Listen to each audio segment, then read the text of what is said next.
मां भाग्यशाली होते हैं जिनकी मां होती। मैं प्रार्थना करूं, लोग हमसे पूछते कि आप एक सज्जन हमको मिले हवाई जहाज में, आप 2 बार तो लंदन हो आए, फिर चल रहे हो। हम कहा तेरे बाप के टिकट पे चल रहे हैं। खैर वो बोला नहीं बाद में, वो बात अलग है। लोगों को लगता कि हम किसी लिए, हम प्रार्थना करें, हम तुम्हारे पास दान लेने नहीं आए, तुम्हें हनुमान देने आए। दूसरी प्रार्थना, आप बुला लेते प्रेम बस, हमें भी लगने लगता हम पता है क्यों आते लंदन, आज बता देते। हमारे भारत में माँ बाप के लिए पत्नी को, संसार को छोड़ देते, लेकिन लंदन में पत्नी और वर्क के लिए माँ बाप को छोड़ देते। बस यही चीज हमारे मन को दुख कर गई। पहली बार जब आए और एक माता पिता का अनुभव हमने सुना, तब हमें लगा कि नहीं, हमें भारत से बाहर जाना चाहिए, ताकि जितने भी माँ बाप से बिछड़े पिछड़े हैं उन्हें फिर से मिलवा सके। हनुमान जी के बल पर, दरबार के बल पर, जो भी है वो बात अलग है, लेकिन हम इसीलिए आए हैं ताकि हमारे तुम्हारे बच्चे संस्कार समझ पाए, माँ बाप की अहमियत क्या है। वरना तुम्हारी कमाई धमाई किसी काम की नहीं। बेटा हाथ से निकल जाए, क्या काम की बताओ। बिटिया बात ना माने, क्या काम की कमाई। उस माँ बाप से पूछना, बच्चों से प्रार्थना है, कभी उस माँ बाप से पूछना जो तुम्हारे लिए रातों भर गीले में सोती रही पर तुम्हें सूखे में सुला। उस पिता से पूछना, तुम्हारी पढ़ाई के लिए पसीना बहा दिया खून की तरह, खून बहा दिया पसीने की तरह, लेकिन कभी तुम्हें यह आभास नहीं होने दिया। एक चर्चा है, हमको किसी बच्चे ने एक घटना बताई थी। भाई ने फोन लगा के मना कर दिया कि अब रुपया नहीं भेजेंगे, तू बाहर पढ़ता है, अब रुपया नहीं भेजेंगे, हर बार भेजना पड़ता है, अब तंगी है बहुत। बेचारे बच्चे ने कुछ नहीं कहा, माँ को नहीं बताया कि माँ कहाँ से देगी, गरीबी थी। पर माँ का फोन आता, बेटा तू चिंता मत कर, कल तेरे पास पैसा पहुंच जाएगा। फोन जब कटा तो बच्चा सोचने लगा कि माँ देगी कहाँ से, सच में कर्जे में है, भाई ने मना कर दिया, पूरी स्थिति बता दी, पर माँ देगी कहाँ से। तब याद आया कि माँ के पास सिर्फ एक मंगलसूत्र बचा है। जब उस बच्चे ने पता करवाया तब पता लगा कि माँ ने वो अपना सुहाग का मंगलसूत्र भी बेच दिया, लेकिन बेटा को विदेश रुपया भेजा, तू पढ़।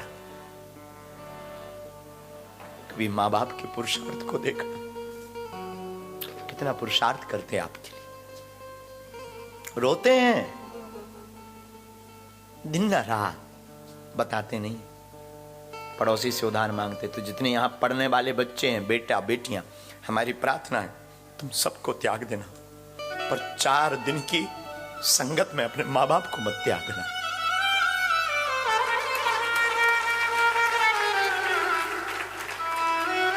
कभी याद करना उनके पुरुषार्थ को, तुम्हें यहां तक भेजने के लिए उन्होंने कितनी जिल्लतें झेली।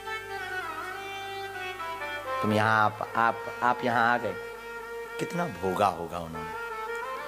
प्रार्थना, लोग हमसे पूछते कि आप विदेश क्यों आते हैं, हम इसीलिए आते हैं, हम यहाँ के माता पिता की दुख नहीं देख सकते।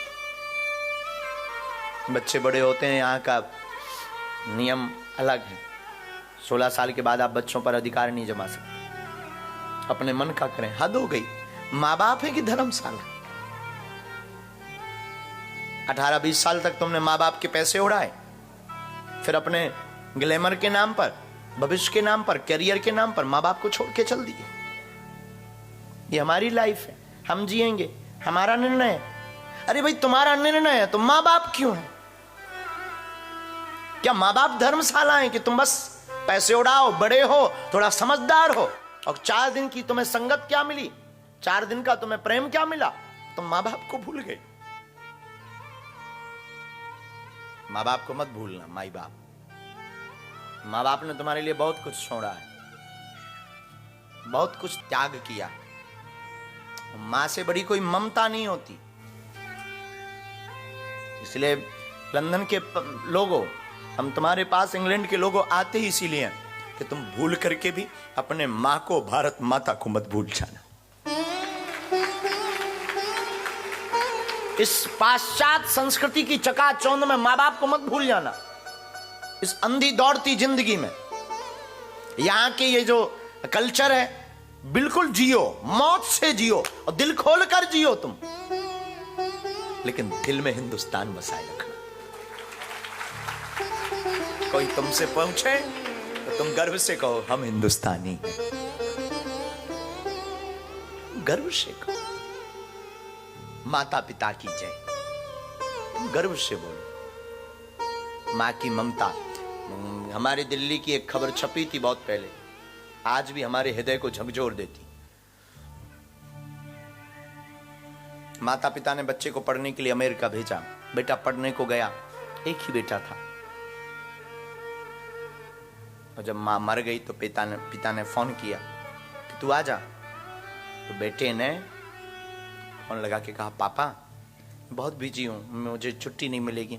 आई एम सॉरी पापा, मैं पैसा भेज देता हूं, तुम तेरी भी करा देना।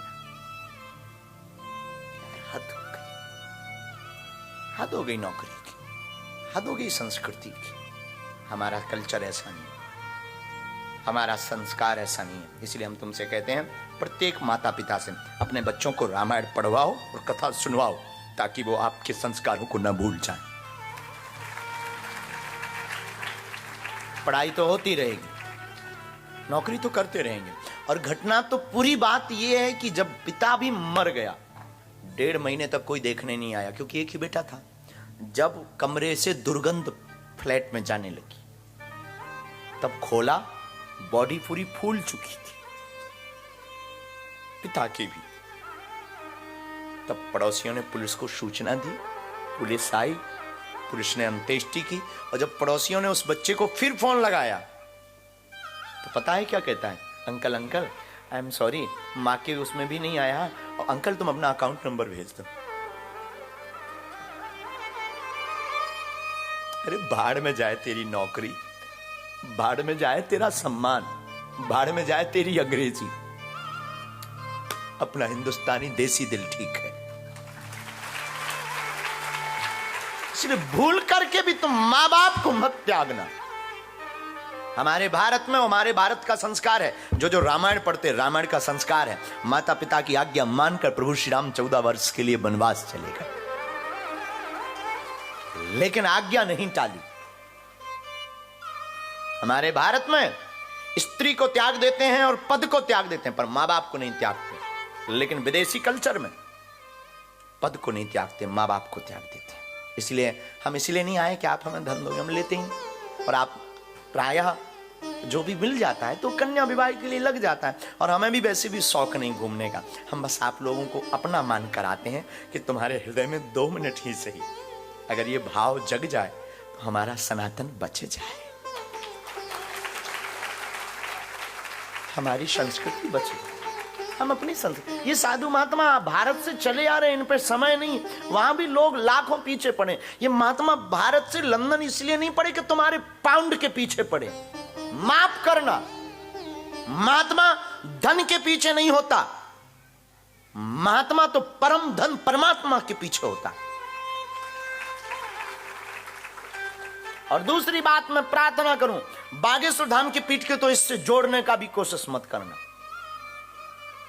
इसलिए मैं निवेदन करूं, मर जाना, अपने संस्कारों को मत छोड़ना, अपने भारत की सभ्यता और रामचरितमानस को मत छोड़ना। मां महात्मा और परमात्मा। मां जन्म देती है, गुरु यानी महात्मा, महात्मा भक्ति का जन्म देता है, और गुरु कौन है? जो तुम्हारे अज्ञान को हटा करके ज्ञान का पुंज प्रकाश जला दे, उसी का नाम तो गुरु है। और गुरु बिन होए ना ज्ञान, गुरु के बिना ज्ञान का, मां के बिना संसार का ज्ञान। हम बहुत बार एक बात बताते हैं, हम बार बार कभी टावल हाथ में आती है तो वो बात याद आ जाती। किसी बहुत अमीर घराने में हम कथा करने को गए, भगवान की कृपा से गए तो गए। अमीरों के पास जाने का हमें कोई शौक नहीं है, पर अमीरों के पास एक फायदा हो जाता है, गरीबों को मिलने का मौका मिल जाए। भाई कथा का खर्चा उठाएगा कौन?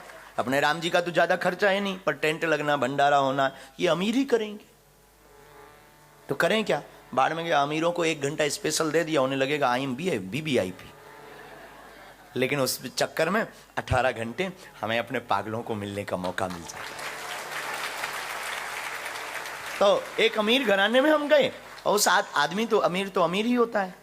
उसने एक टॉवल हमको दी, गुरुजी 2000 रुपए की टॉवल, वो भी हैंड टॉवल, छोटी सी, ये तो बहुत बड़ी है भगवान की कृपा से, छोटी सी 2000 रुपए। हमने कहा बहुत अच्छी, उसको हमने लिया, एक बार मुंह में लगाया, हमने कहा बहुत अच्छी, सॉफ्ट है, लेकिन एक बात बोलूं? बोले बोलो। उनका बेटा, जो माँ के पल्लू का सुख है ना, आज तक नहीं मिला। करोड़ों की कीमत की रूमाल में बेकार। अब आप लोग ने ऐसा किया हो खबर नहीं, हम तो गांव के लोग हैं, हम तो आज भी सुबह सुबह जब मुंह धोते हैं, कभी कभी घर रुकते हैं, कभी कभी तो रुकते हैं, वरना सनातन के काम में दिन न रात बाहर, तो कभी कभी घर रुकते हैं। आज भी हम अपनी माँ के साड़ी का पल्लू पकड़ के मुंह पहुंचते हैं। उसका जो सुख है, उसकी जो खुशबू है, इसने मेरे माई बाप, जागो, अपने बच्चों को जगाओ, रामायण पढ़वाओ, काम तो जिंदगी भर लगा रहेगा।